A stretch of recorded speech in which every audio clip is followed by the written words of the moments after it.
लोकसभा निर्वाचन क्षेत्र जो कि ओडिशा के पश्चिम में स्थित है। यहाँ 7 विधानसभा सीटें हैं। इन सीटों का नाम है सुंदरगढ़, अलसरा, राजगंगपुर, बिरमित्रापुर, राउरकेला, रघुनाथपल्ली और बनी। ये क्षेत्र राजनीति की एक अद्भुत खेल का मैदान रहा है, जहाँ कांग्रेस, भाजपा और जनता दल ने अपने अपने झंडे गाड़े हैं। लेकिन बीजेपी जनता दल जो कि ओडिशा की एक प्रमुख पार्टी है, अब तक ये सीट जीतने में असमर्थ रही है। 2019 से अगर बात करें तो पिछले चुनाव में भाजपा के ज्वेल ओराम ने एक शानदार जीत दर्ज की थी, जिसमें उन्होंने लगभग 5 लाख से ज्यादा वोटों के साथ विजयी भाव को प्राप्त किया था। बीजेडी की सुनीता बिस्वाल ने 2,74,991 वोटों के साथ दूसरे स्थान पर अपना स्थान बनाया था। आने वाला काल का चुनाव क्या है? 2024 के लोकसभा चुनाव के लिए सुंदरगढ़ की जनता ने अपने मानवाधिकार का प्रयोग करने के लिए तैयारी शुरू कर दी है। वोटिंग की तिथि 20 मई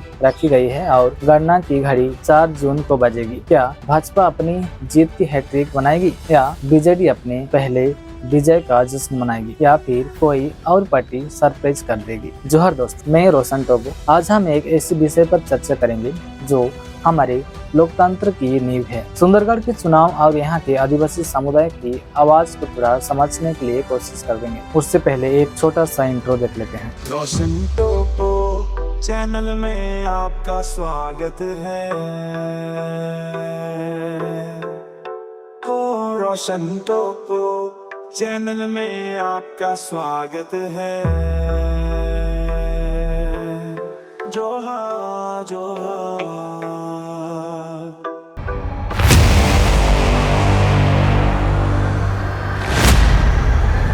सुंदरगढ़ ओडिशा का एक खूबसूरत जिला, जहाँ की गूंज उठती है आदिवासी संस्कृति की धमक। यहाँ के चुनाव न सिर्फ राजनीतिक बदलाव का संकेत है, बल्कि यहाँ के समाज की धड़कन भी है। सुंदरगढ़ लोकसभा क्षेत्र जो 1952 से अस्तित्व में है, आज भी अपने आरक्षित आदिवासी सीटों के साथ एक मिसाल कायम करता है। यहाँ की राजनीतिक यात्रा ने देखी है कई उतार चढ़ाव, जहाँ विभिन्न पार्टियों ने लहराया है अपना परचम। आइए एक नजर डालते हैं इस क्षेत्र के चुनाव इतिहास पर। 1952 में यहाँ की जनता ने दिया था कांग्रेस को अपना समर्थन। फिर 1957 और 1962 में गणतंत्र परिषद ने बाजी मारी। 1967 में स्वतंत्र पार्टी ने जीत का झंडा फहराया। 1971 में कांग्रेस ने फिर से किया विजयी प्रदर्शन। उसके बाद भारतीय जनता पार्टी ने 1977 में जीती और 1980 और 1984 में कांग्रेस ने फिर से साबित की अपनी मजबूती। 1989 में भारतीय जनता दल ने दिखाया अपना दम। उसके बाद 1991 और 1996 में कांग्रेस ने फिर से जीत का स्वाद चखा। 1998 से बीजेपी ने बनाई अपनी एक खास जगह और 1999, 2004, 2014 और 2019 में जीत हासिल की। लेकिन दोस्तों, चुनाव सिर्फ जीत और हार नहीं होते, ये होते हैं आदिवासी समुदाय के अधिकारों की रक्षा का जरिया। 5वीं अनुसूची के तहत दिए गए अधिकार न सिर्फ उनकी संस्कृति की सुरक्षा करते हैं, बल्कि उन्हें देते हैं विकास की नई दिशा। चुनाव होते हैं ताकि आदिवासी समुदाय अपने प्रतिनिधियों को चुन सकें, जो उनके अधिकारों की रक्षा करें और उनकी आवाज को संसद तक पहुंचाएं। लेकिन क्या हमेशा होता है इन अधिकारों का पालन? क्या सुनी जाती है आदिवासी समुदाय की आवाज? इसका जवाब है बिल्कुल नहीं, और इसलिए जरूरी है जागरूकता, शिक्षा और सक्रिय भागीदारी। आइए हम बात करते हैं उन मुद्दों की जो चुनाव में होने चाहिए सबसे आगे। विकास के मुद्दे: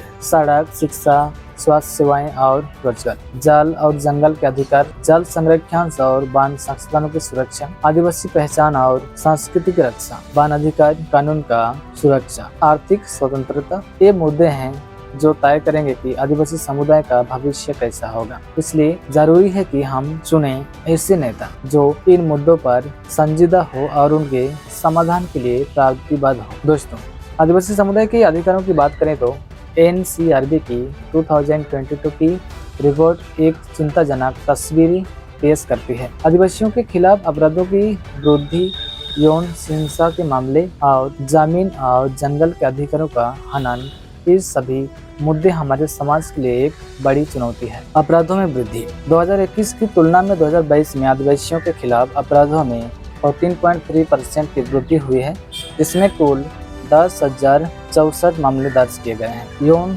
हिंसा की बात करें तो 2022 में आदिवासी महिलाओं के खिलाफ 1347 बलात्कार के मामले और 1022 मामले यौन हमले के दर्ज किए गए। जंगल के अधिकार, आदिवासी समुदाय की जमीन और जंगलों पर अधिकारों का हनन और उनके संसाधनों का दुरुपयोग भी एक गंभीर मुद्दा है। इन आंकड़ों से ये स्पष्ट होता है कि आदिवासी समुदाय के खिलाफ अत्याचार और उनके अधिकारों का हनन एक चिंताजनक समस्या है। इसके अलावा आदिवासी समुदाय की जमीन और जंगलों के संसाधनों का अनुचित दोहन और उनके पारंपरिक अधिकारों का उल्लंघन भी एक बड़ी चिंता है। इसलिए जब हम चुनाव की बात करते हैं तो ये जरूरी है कि हम ऐसे नेता को चुनें जो इन मुद्दों को समझे और उनके समाधान के लिए प्रतिबद्ध हो। ऐसे नेता जो न सिर्फ विकास की बात करे बल्कि आदिवासी समुदायों की संस्कृति और अधिकारों की रक्षा भी करे। दोस्तों, चुनाव का समय ये समय होता है जब हम अपने अधिकारों का प्रयोग करके अपने भविष्य को आकार दे सकते हैं। इसलिए